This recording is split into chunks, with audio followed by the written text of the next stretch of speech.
Ce boubou que je porte, le rebelle. mais il était interdit en Côte d'Ivoire. Quand vous étiez en boubou, vous étiez sénégalais, burkinabé, malien. Et pour le fait que vous étiez sénégalais, burkinabé, malien, on pouvait vous tuer dans la rue. Les clivages. Voilà, on pouvait vous tuer dans la rue. Des gens étaient tués. On est même allé jusqu'à pourchasser des musulmans dans les mosquées.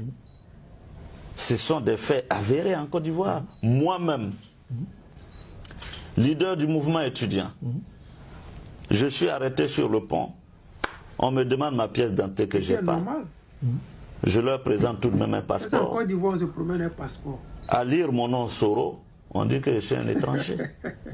Et on me stoppe sur le pont pendant des heures et des heures. Et pour ça, imaginez le sort de tous ces citoyens lambda à l'époque.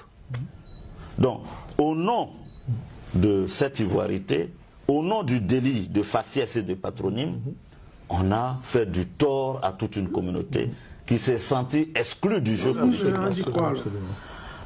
Dès lors, la révolte ne pouvait qu'être évidente pour un bon lecteur et analyste politique.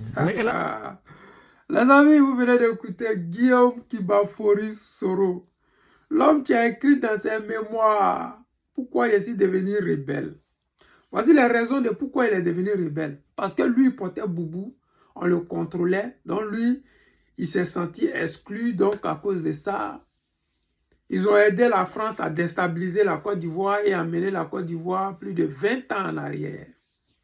Parce que tous les projets dont Draman Ouattara se targue d'avoir réalisé actuellement en Côte d'Ivoire, ce sont des projets depuis 1985. Ce sont des projets dont le programme PPTE du guide président Laurent Gbagbo a permis d'avoir le financement, la liquidité de pouvoir réaliser ces projets-là. Qu'est-ce que lui, Draman Ouattara, il a créé et il a apporté à la Côte d'Ivoire? Aujourd'hui, même pour payer une aiguille, ils sont obligés de prendre crédit. On se pose la question, comment on prend crédit avec celui qu'on appelle un comptable? Parce que si on dit que lui là c'est un banquier, c'est un économiste, c'est un comptable, c'est qu'il connaît l'argent, il aime l'argent. Parce que nous autres là, on a vécu des comptables pour gagner les 5 francs. Il dit bien 5 francs. C'est dur. Un comptable ne dépense pas son argent au hasard. Comment vous pouvez expliquer aux Ivoiriens que Draman Ouattara, qui est un économiste, il n'arrive même pas à redresser l'économie de la Côte d'Ivoire. Il a même ramené la Côte d'Ivoire encore dans le PPT. Mais je reviens sur mon client, Soro Guillaume. Celui-là qui a dit, parce qu'on contrôlait les gens en Côte d'Ivoire pour une histoire de boubou, ils ont pris les armes. Mais aujourd'hui, toute la famille de Soro Guillaume se trouve en prison ou en exil. Y a-t-il pas là une opportunité de prendre les armes? La réalité, c'est que Soro Guillaume n'a jamais pris les armes. C'est la France qui les a envoyés en mission parce que le président Laurent Gbagbo, sa façon de diriger la Côte d'Ivoire ne plaisait pas à la France-Afrique. Sa façon de réveiller la conscience nationale n'arrangeait pas la France. Parce que le président Laurent Gbagbo a fait 16 régions, a voulu implanter 16 différentes usines de transformation dans ces 16 régions pour permettre à chaque région de garder ses enfants sur place. Aujourd'hui, regardez ce qui se passe. Les Ivoiriens meurent de la Méditerranée, mais ils s'en fichent. Quand tu leur demandes, mais pourquoi vous prenez ce risque? Ils disent c'est mieux de mourir dans la Méditerranée que de rester dans la honte en Côte d'Ivoire. Est-ce que c'est faux? Soit tu es djoula en Côte d'Ivoire et tu as un boulot, soit tu es un voleur en Côte d'Ivoire et tu as de l'argent, ou tu acceptes d'être honnête et tu es malheureux, humilié. Vos enfants sont mourus par les djoulas, vos femmes sont mourus par les djoulas. Vos fils sont mourus par les djoulas parce qu'aujourd'hui, ils ont envoyé les histoires de Roubi en Côte d'Ivoire. Aujourd'hui, en Côte d'Ivoire, si tu n'es pas djoula, tu n'as droit à rien.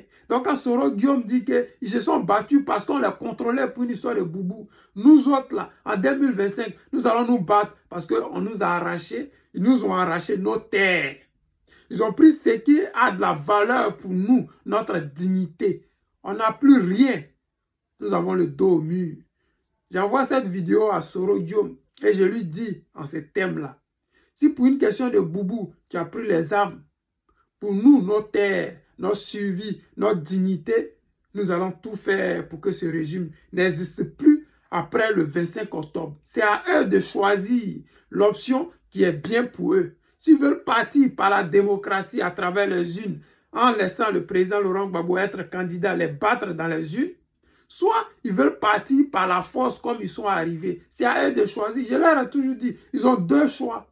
Soit ils vont par la démocratie, comme ça s'est passé au Sénégal, au Ghana et dans les autres pays, comme on dit, au Brésil, soit ils vont par la force, comme ils sont arrivés par la force. Nous, on est déjà prêts à toutes ces éventualités, à toutes ces possibilités-là. Nous, on est prêts. On dit seulement que le président Laurent Gbagbo donne le mot d'ordre. On est dans la rue, on est dans l'allée. Mais vous devez savoir une chose. Si vous avez pris l'exemple pour des boubous, nous, pour nos terres, pour notre dignité, qu'est-ce qu'on va faire? J'espère que vous savez ce que nous, on est prêts à faire. Parce qu'on a le dos au mur, on ne sait plus où aller. La Côte d'Ivoire, c'est le seul endroit où nous avons vécu, où nos ancêtres sont enterrés, nos parents sont enterrés. Si je rentre en Côte d'Ivoire, j'irai sur la tombe de ma mère. Je n'irai pas au Burkina, au Mali, au Niger, au Togo, au Ghana, pour aller sur la tombe de mes parents ou pour aller rendre visite à qui que ce soit. Je n'ai personne dans ces pays-là. Le seul endroit où j'ai une attache, c'est en Côte d'Ivoire. Et vous le savez. Les amis, c'est le président Lota.